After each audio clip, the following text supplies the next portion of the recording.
마이클 셀린버그가 적은 지구를 위한다는 착각, 오늘 환경에 대해서 관심을 갖고 계신다면 꼭 읽어보시기를 바랍니다.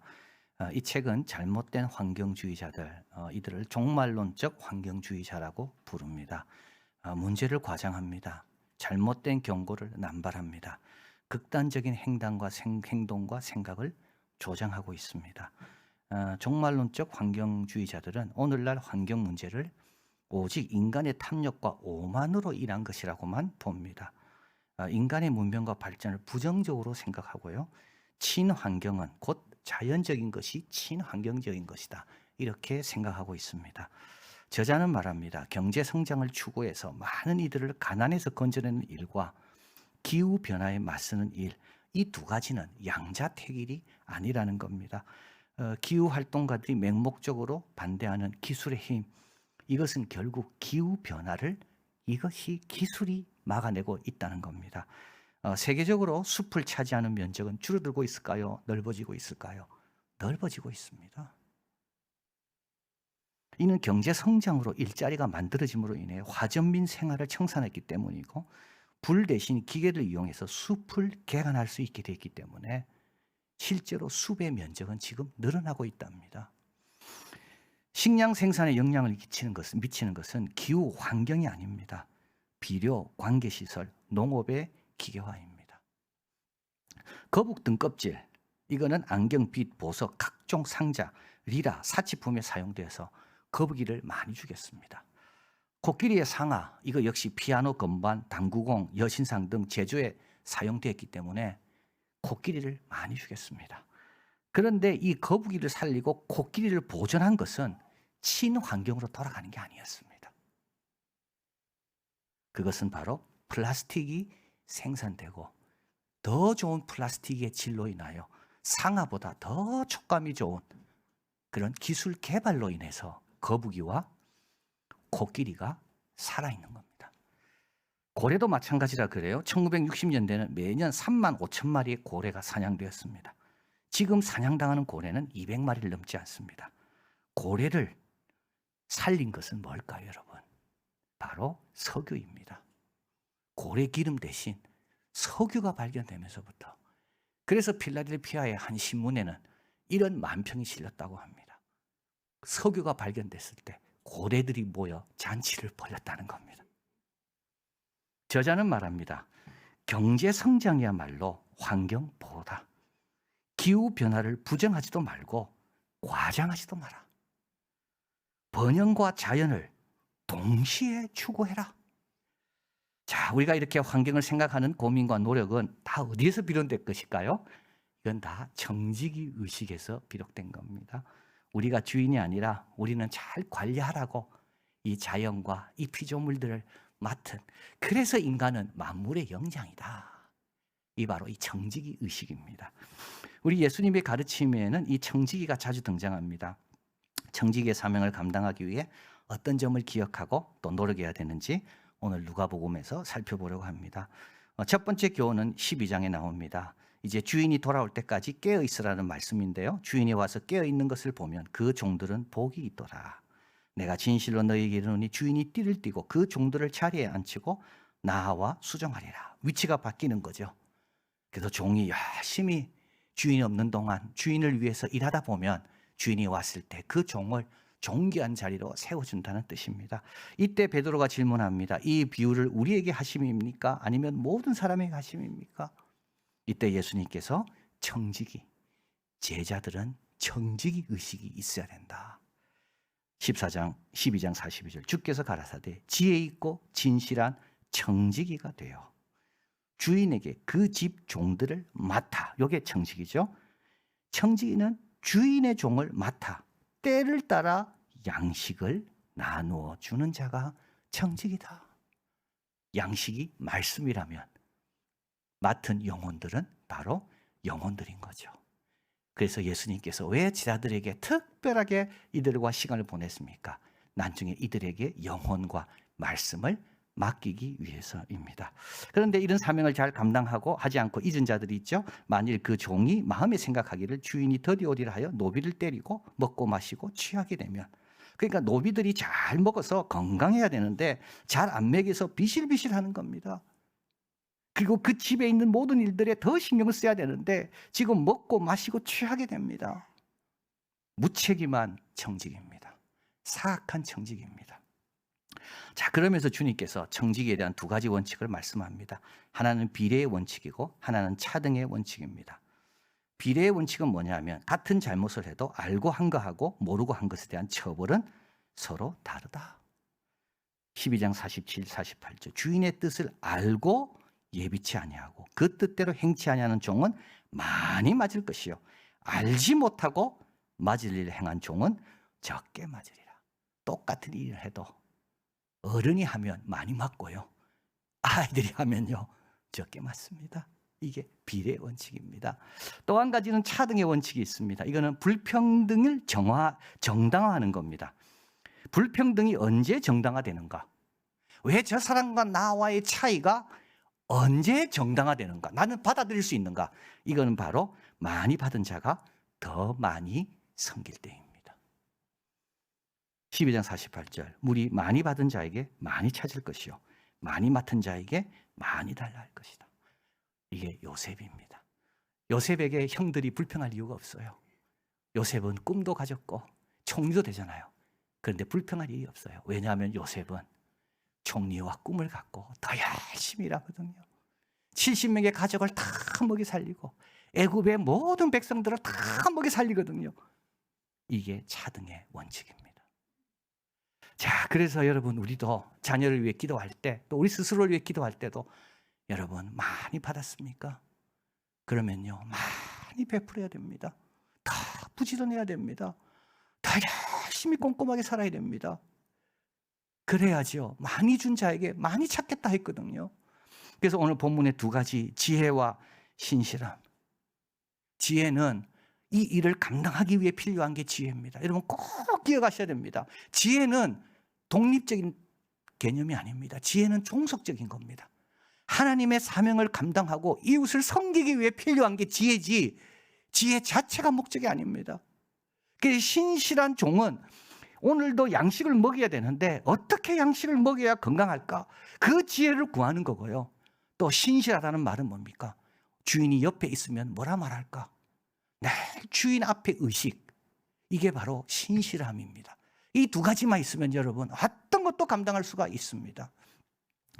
자, 두 번째로 청직에 대한 교훈은 누가복음 16장에 나옵니다. 또한 제 아들에게 이르시되 어떤 부자에게 청지기가 있습니다.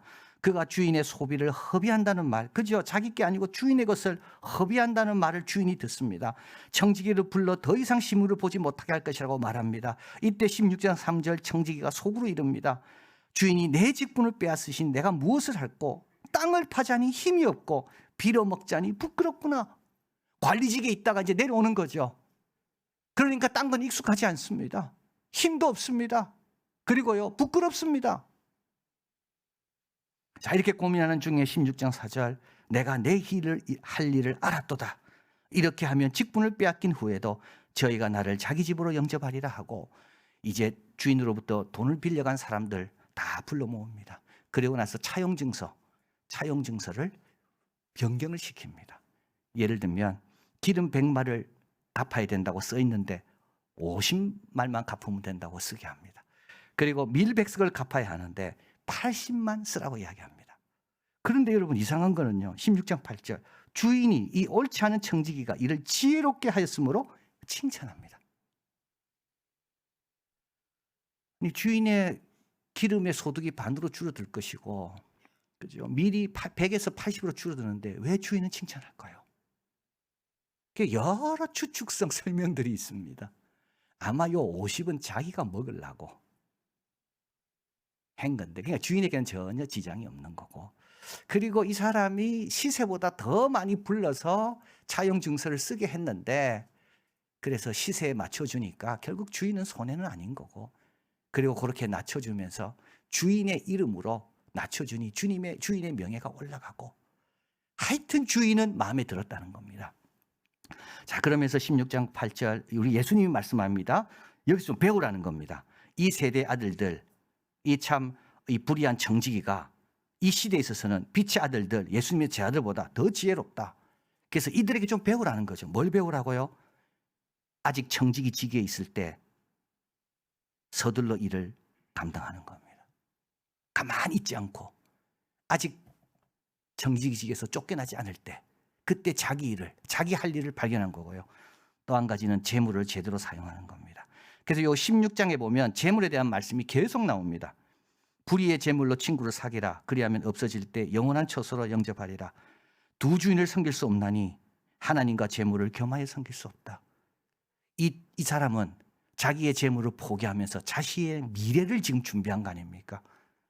하나님 주신 재물을 미래를 위해서 준비하라. 이게 배울 거라는 겁니다. 그리고 또 모든 이에게 잘 베푼 것을 배워야 됩니다. 주인에게도 잘하고 돈 빌려준 사람에게도 잘하고. 피터 브라운이라는 프린스턴 대학에서 역사를 가르치는 역사학자가 있습니다. 그는 어거스틴의 대가입니다. 그가 적은 어거스틴의 생애와 사상은 고전입니다. 그래서 어거스틴을 연구하는 사람은 누구나 이 피터 브라운의 저서를 꼭 읽어야 됩니다. 그는 옥스퍼드 대학교 보들리안 도서관 로우 열람실에서 어거스틴을 열심히 연구하고 있었습니다.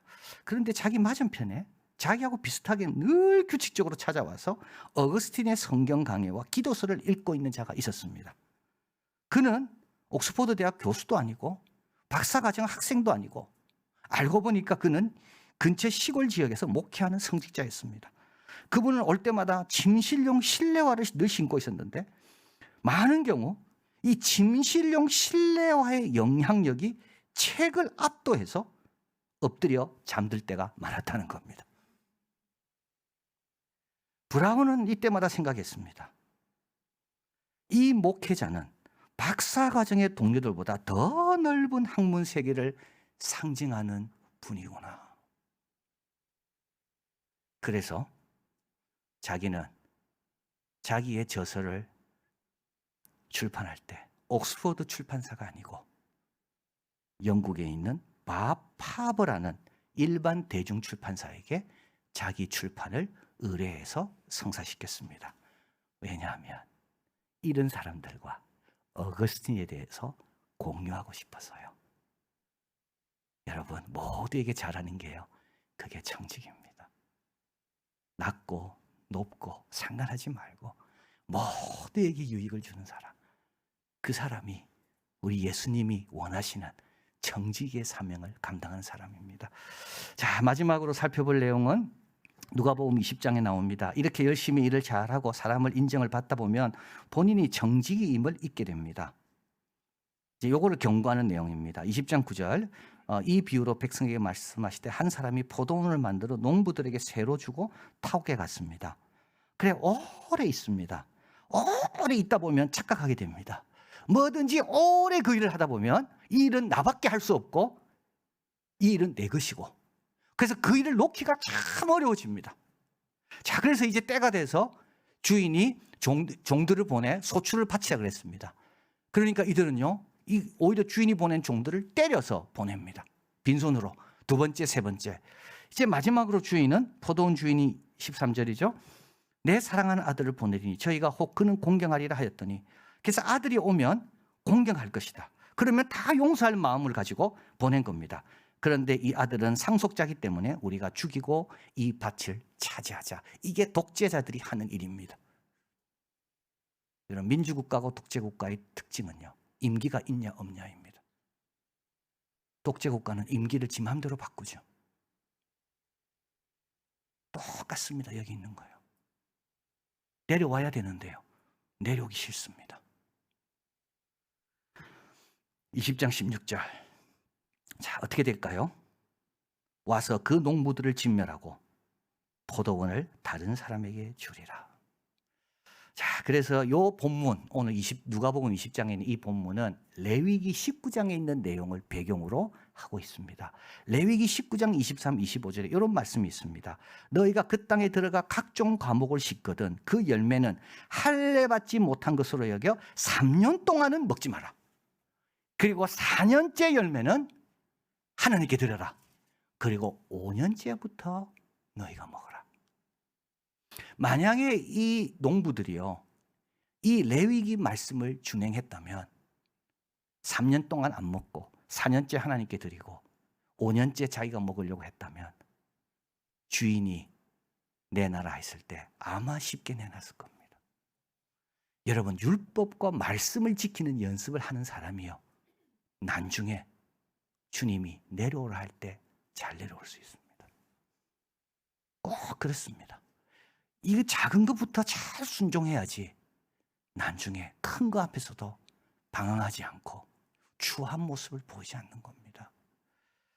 자, 우리 청지기에 대한 가르침은 하나님은 우리에게 뭐라도 맡기기를 원하신다는 겁니다. 아담에게 에덴 동산을 맡기신 것처럼, 제자들에게 말씀과 영혼을 맡기신 것처럼. 그래서 청지기 비유는 다 끝은 뭐로 끝날까요? 뺏었다라고 끝나는 게 아니고요, 맡긴다는 것으로 끝납니다. 12장 44절 그 모든 소유를 저에게 맡기리라.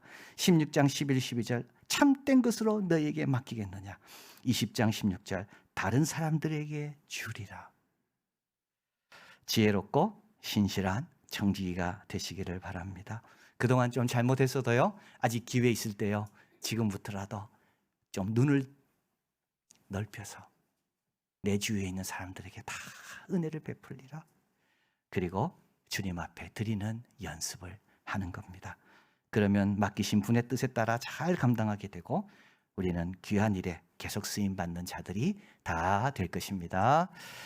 사랑의 하나님, 감사합니다. 부족한 저희들에게 너무나도 많은 걸 맡겨주셔서 참 얼마나 감사하고, 그러나 우리는 지혜도 부족하고 신실함도 부족한데 그래도 구하면 후히 주시고 꾸짖지 않는다고 말씀하시고, 또 우리 예수님 생각하다 보면, 또 말씀 듣고 이렇게 찬양하며 예배드리다 보면 우리도 모르게 참 진실한 자로 점점 변해가는 것을 보게 됩니다. 하나님, 우리에게 많은 걸 맡기셨습니다. 시간도 맡기시고 물질도 맡기시고 주위의 사람도 맡기시고 우리 자녀들도 맡기시고, 이 귀한 영혼들 우리가 잘 감당해서 하나님이 원하시는 복된 모습이 되게 하시고, 또 저희들은 늘 충성스럽게 다 행하고도 다 은혜로 행했다고 고백하면서 여전히 겸손하게, 여전히 아름다운 모습으로 승리하는 우리들 되게 하여 주시옵소서. 모든 말씀 예수 그리스도 이름으로 기도하옵나이다. 아멘.